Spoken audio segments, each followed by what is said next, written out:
liebe Zuschauerinnen und Zuschauer. Ich begrüße euch ganz herzlich zum heutigen Jungfrau-Zeitung Panorama aus Thun. Und das haben wir heute für euch.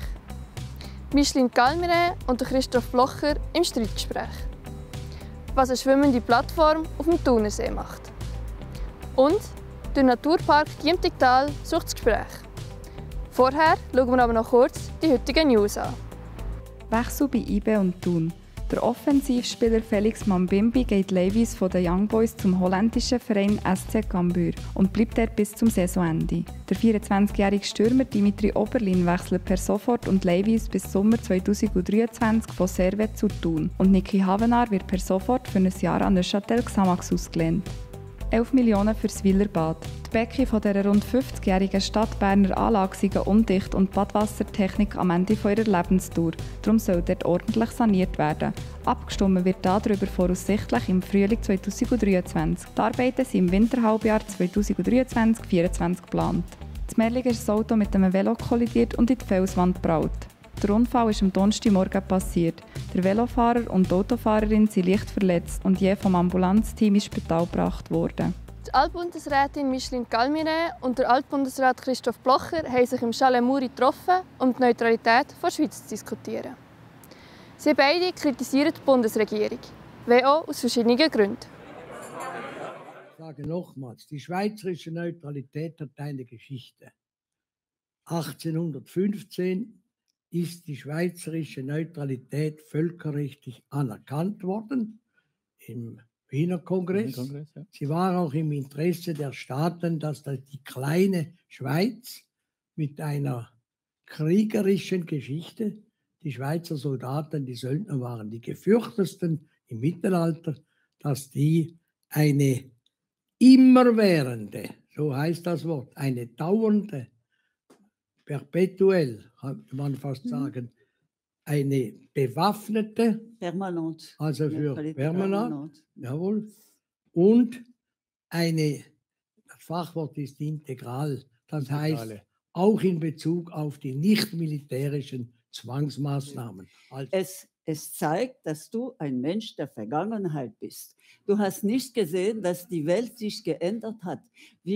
Das habe ich schon viel gehört. Für unsere, ich habe nicht verstanden. Aber schon in jungen Jahren hat man mir gesagt, die Zeit der Vergangenheit. Deshalb ist es nicht falsch. Die Neutralität hat sich adaptiert an die neuen Zeiten, die wir jetzt kennen. Die Schweiz ist gegenüber, FEFAS ist gegenüber globale Risiken. Globale Risiken wie Pandemien, wie Umweltschutz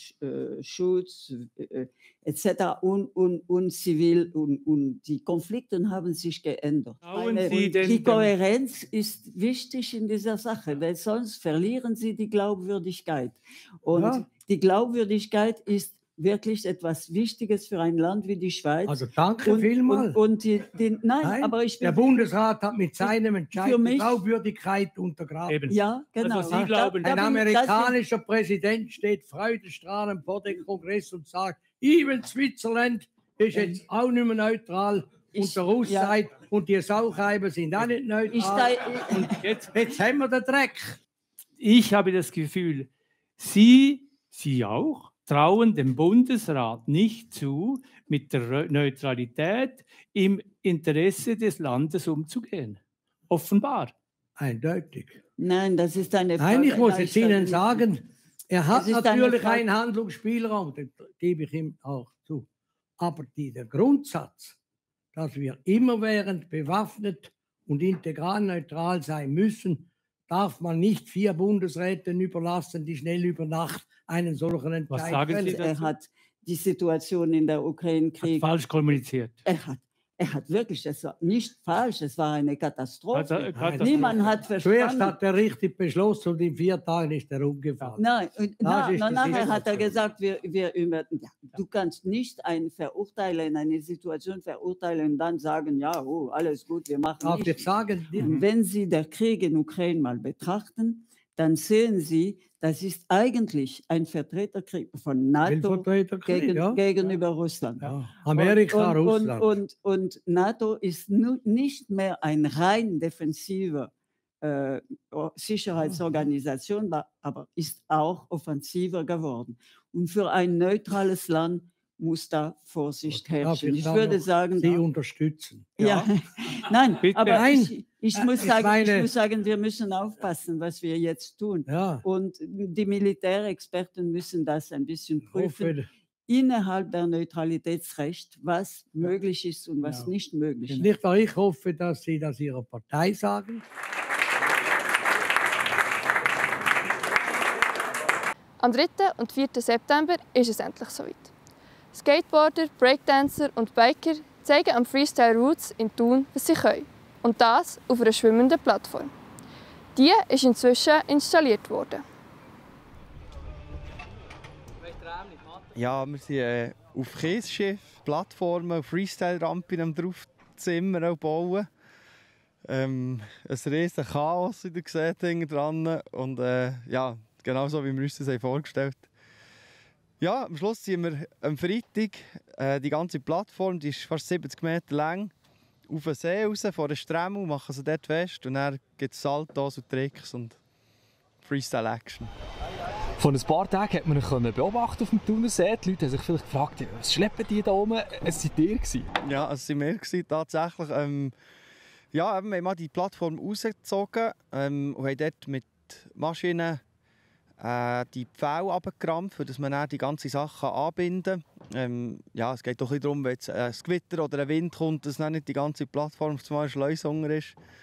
Ja, dass man das halt wirklich sicher machen kann. Und es sind auch wirklich Profis dahinter. Also es sind jetzt nicht einfach ein paar Freaks, die da die Plattform rausziehen, sondern wirklich Profis, die wir dabei haben, die dann wissen, wie man die Plattform umzieht und befestigt. Richtig. Ja, so gut wie wir den Zeitplan gemacht haben, sind wir drin. Aber wir haben auch einfach, es ist alles ein Experiment auf die Plattformen rauf. Wir haben nicht gewusst, wie sich das verhält, vom Schaukeln, von weiss nicht was. Und, zuerst bauen wir alles, was wichtig ist, was muss. Und wenn wir noch Zeit haben, dann kommt noch abgefreaktes Zeug oben drauf, was dann auch immer kommt. Und nachher 300 Meter vom Gelände entfernt ist die Plattform stationiert. Das heisst, wenn man im Stremmel ist, sieht man die nicht wirklich. Also das heisst, man muss, wenn man die Plattform zuschauen oder die Tricks, geht man mit einem Schwimmgerät raus. Und für die kein eigenes Schwimmgerät haben, die können vor Ort eins mieten, entweder im Vorverkauf oder dort noch etwas zusätzlich mieten.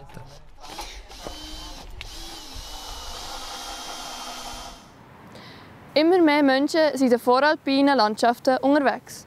Der Naturpark Diemtigtal will wegen dem auf den Wert dieses Lebensraums aufmerksam machen. Seit einem Jahr setzt der Naturparkkenner ein, die das Gespräch mit den Menschen suchen. Das erste Fazit ist positiv. Wir sind hier im Naturpark Diemtigtal, hinterst hinter der Senkiweed, also Schwendern. Und da haben wir eine kleine Unterwasserquelle, eigentlich einen natürlichen See, den wir hier haben.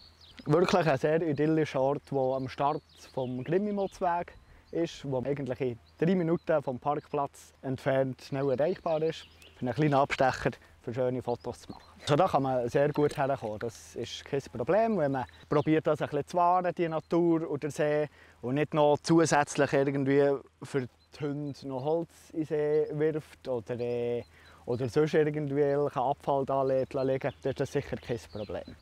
Jetzt im Sommer, Frühsommer, wo halt alle Wildtiere setzen. Also wir haben kleine Rehlen, wir haben kleine Gämmerchen, Stehböcke, kleine Hasen.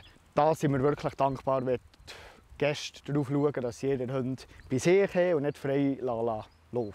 Ich sage auch, wie man im Wald ruft, so kommt es retour. Wenn man jetzt also aggressiv oder so auf die Leute zugehen würde, dann kommt das sicher nicht gut. Und dann erreichen wir unser Ziel sicher nicht. Wir haben Rückmeldungen natürlich über die Naturparkkenner, die durch das Band positiv sind, die das sehr schätzen, den Austausch mit ihnen ins Gespräch kommen und auch mehr Sachen aus dem Tal erfahren von ihnen. Wir haben Rapportblätter, die die Naturparkkenner unterwegs ausfüllen. Das heisst, sie aufschreiben, dass es ein Gespräch gegeben hat, und dann wissen wir im Nachhinein, wie viele Gespräche sie hatten, ob die positiv oder negativ verlaufen sind. Und dann haben wir auch noch Forschungsbegleitung durch die Uni Bern. wo Wirkungskontrollen misst und das mittels Befragungen, die jetzt im Sommer starten. Im Winter, wo es dann weitere Befragungen gibt und im nächsten Sommer dann auch noch mal eine Runde, wo all die Leute, die im Tal unterwegs sind, befragt werden. Es kann auch sein, dass jetzt in der Entwicklung von diesem Projekt auch noch andere Sachen dazukommen, wo man jetzt wie in einer talinternen Projektgruppe, die aus etwa 15 Leuten aus dem Tal, verschiedenen Akteuren bestehen, bespricht. Das sind ja nicht nur Gäste, die mit den Naturparkkennern in Kontakt sind. Da kommt wie auch eine positive Resonanz gegenüber diesem Projekt. Das war es mit dem heutigen Panorama. Zu den einzelnen Themen findet ihr auf unserer Homepage oder in unserer App noch die ausführlichen Artikel. Jetzt hört ihr noch das Wetter von unseren Meteo News Kollegen. Merci vielmals fürs Zuschauen und bis zum nächsten Mal. Tschüss zusammen. Das Wetter wird euch präsentiert von der Jungfrau Zeitung. Meine Damen und Herren, grüß euch miteinander und ganz herzlich willkommen zum Jungfrau Zeitung Wetter für den Kanton Bern. Passend zum Start im meteorologischen Herbst hat es heute auch ein bisschen geherbstelt. Zum Teil haben wir hoch Nebelfelder gehabt. Tagsüber sind neben ein paar Quellwolken dann wieder häufig sonnig geworden. Wir sehen es hier auf der Webcam von Beatenberg. Heute haben wir also nochmal hochdruckbestimmtes Wetter gehabt. Morgen wird langsam ein Tiefdruckgebiet über Westeuropa wetterwirksam. Die Strömung die stellt um. Wir kommen dann eine Südwestströmung in die Nacht auf Samstag. Da erreicht uns dann eine Störung.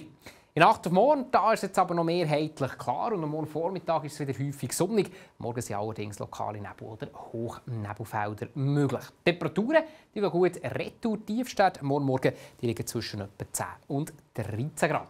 Morgen am Nachmittag da werden die Wolken von Westen her immer dichter. Bei den Bergen da bilden sich größere Quellwolken in weiterer Folge steigt, speziell Richtung Jura, aber auch im Oberland. Die Regenguss und Gewitter neigen ein bisschen im Flachland. Da dürfte es noch lange Zeit trocken bleiben. Temperaturen wieder auf sommerlichem Niveau. Die Höchstwerte, zum Beispiel in Bern und in Biel, bei etwa 25 Grad. Im Oberland da haben wir etwa 23 bis 25 Grad. Nacht auf Samstag, wie gesagt, eine Störung. Samstag selber ein wechselhafter Tag, ein Mix aus Sonne, Wolken, Platzregen und Gewitter und Temperaturen zu Interlaken dann noch bei maximal 22 Grad. Am Sonntag nimmt aber der Hochdruckeinfluss schon wieder zu. Das heisst, am Sonntag und am Montag da ist es insgesamt recht sonnig. Morgen sind zum Teil ein paar Nebelfelder möglich, die lösen sich aber auf, sonst haben wir noch ein paar Schleier und speziell über den Bergen Quellwolken. An den meisten Orten dürften die aber noch harmlos bleiben. Am Dienstag werden die Quellwolken ein bisschen grösser. Das Risiko für Platzregen und Gewitter steigt speziell über den Bergen und am Mittwoch da ist dann im Allgemeinen gewitterhaft und die Temperaturen die gehen dann wieder ein bisschen retour. Das war vom Wetter, einen schönen Abend und auf Wiedersehen miteinander.